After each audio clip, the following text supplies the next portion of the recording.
Hello, and welcome to a bonus episode of Dimensions with D. I'm your host, Danny, and today, since I'm doing like my first ever bonus episode, probably the last,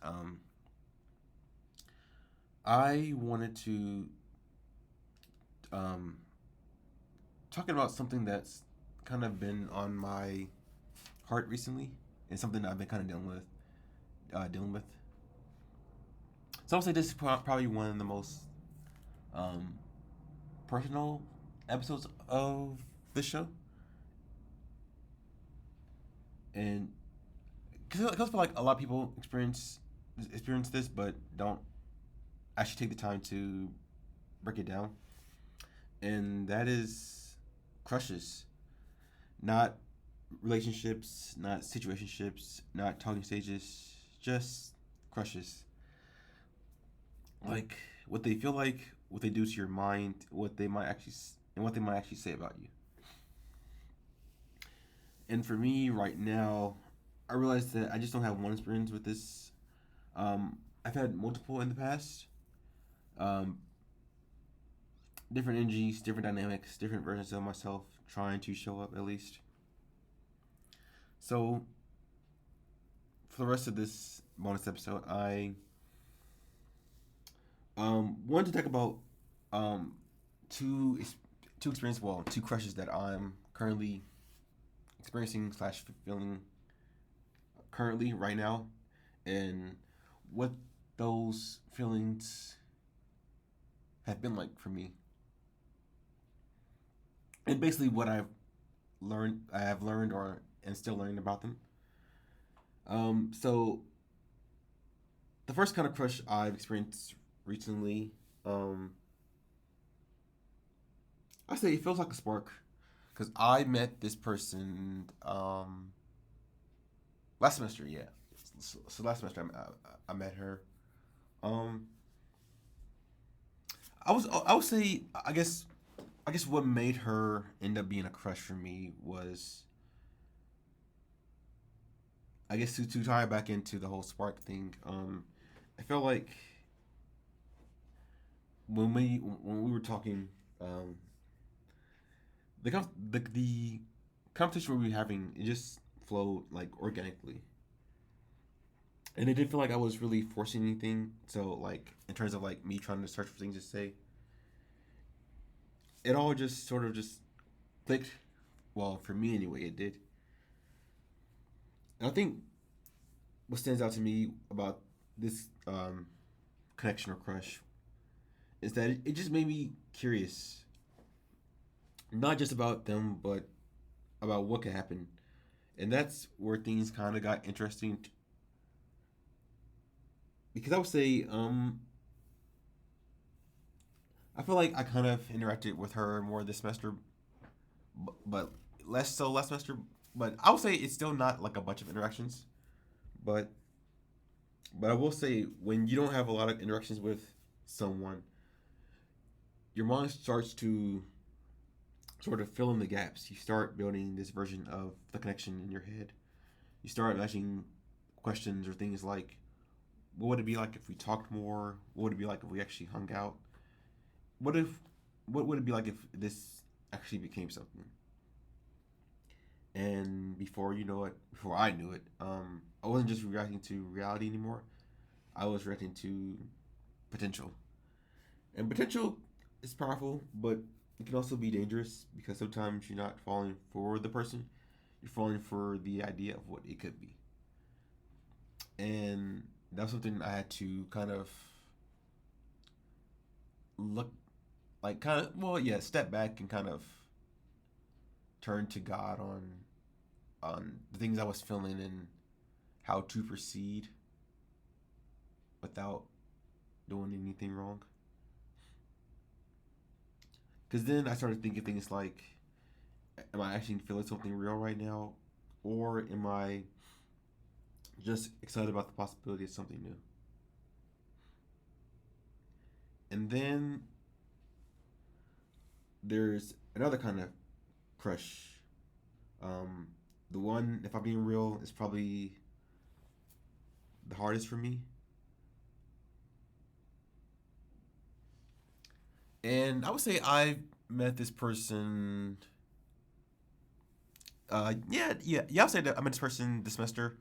I briefly met them um, at the beginning of the year, really the first week of the year, and then I say slowly, just because this is like the most recent crush. But so I would say like more recently I started um, seeing them and slash interacting with them more and more. It's nothing really big. It's just little by little, and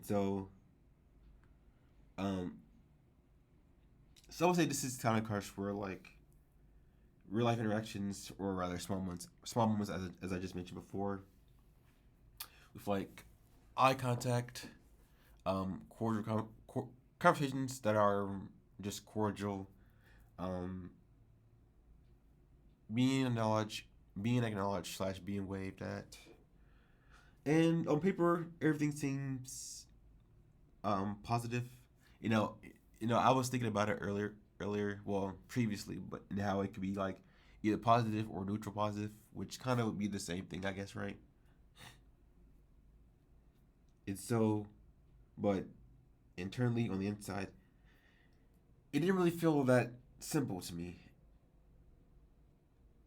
because this is where me being an overthinker showed up the most, and that's when fear started showing up the most. Because then I started to question everything. Like, did that mean something? Am I reading too much into this? And what if I try and it changes everything? Like, what if it changes how she perceives me? And so I realized something about myself in this type of dynamic of this recent crush. Um, well, I was I realized, but it became more noticeable to me is that I I hesitate. It's not because I don't care, but rather because I care enough, or rather too much, to not want to mess it up, even though nothing has happened. And then there's this sort of internal tension of I want to take a step forward and kind of sort of make a move, but also I don't want to lose what's already there. If that makes sense. And sometimes that leads to doing nothing at all, just staying in the same place. And had to ask myself, is this actually protecting me, or is it in that's protecting me and the other person, or is it just holding me back? So when I step back and look at this crush and lean to God for guidance on this as well, I realize these crushes aren't just about the other people; they're really more about me. Um, as they reveal how I handle uncertainty, how I deal with vulnerability, how I respond to fear. They show me that I'm drawn to connection. I get excited about the possibility, unfortunately. But I also struggle with taking risk. And I think that's something a lot of people don't really talk about, especially me. Because sometimes the hardest part isn't rejection, it's the possibility of rejection. It's the whole what if idea. What if I try and it doesn't go the way I want? What if I change the dynamic between me and the other person, or rather the crush in this instance? What if I do something that, even if it's small, still means something to me?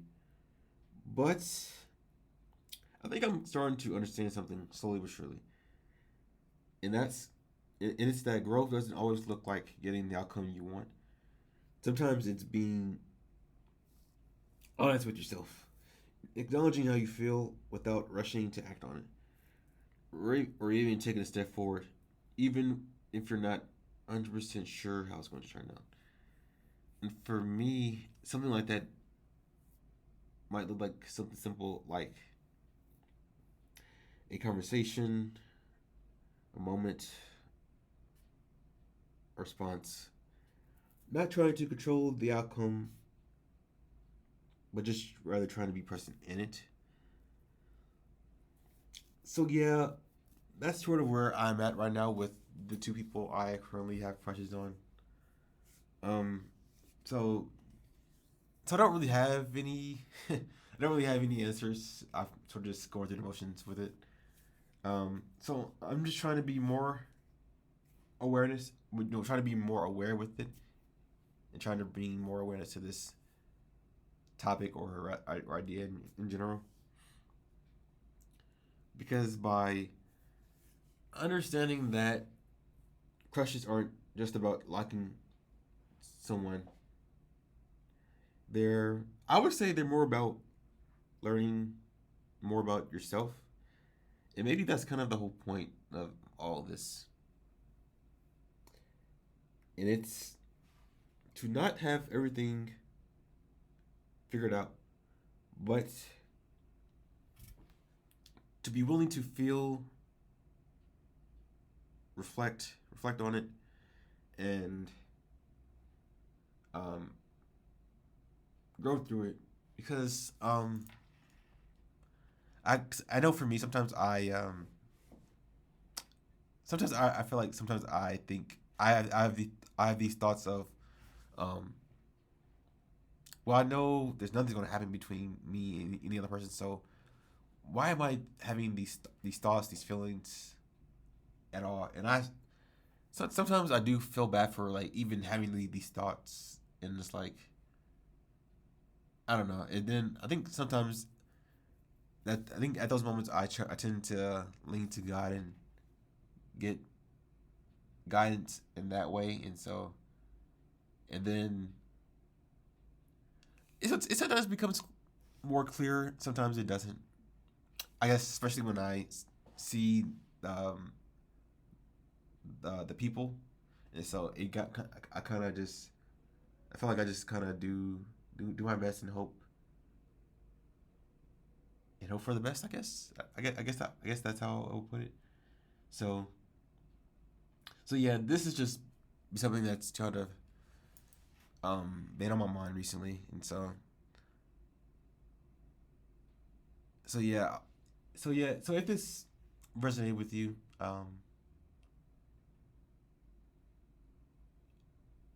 hopefully hopefully it's helped with what you're going through and allow you to get a more better understanding of me. And with that, that concludes this bonus episode of Doing With D.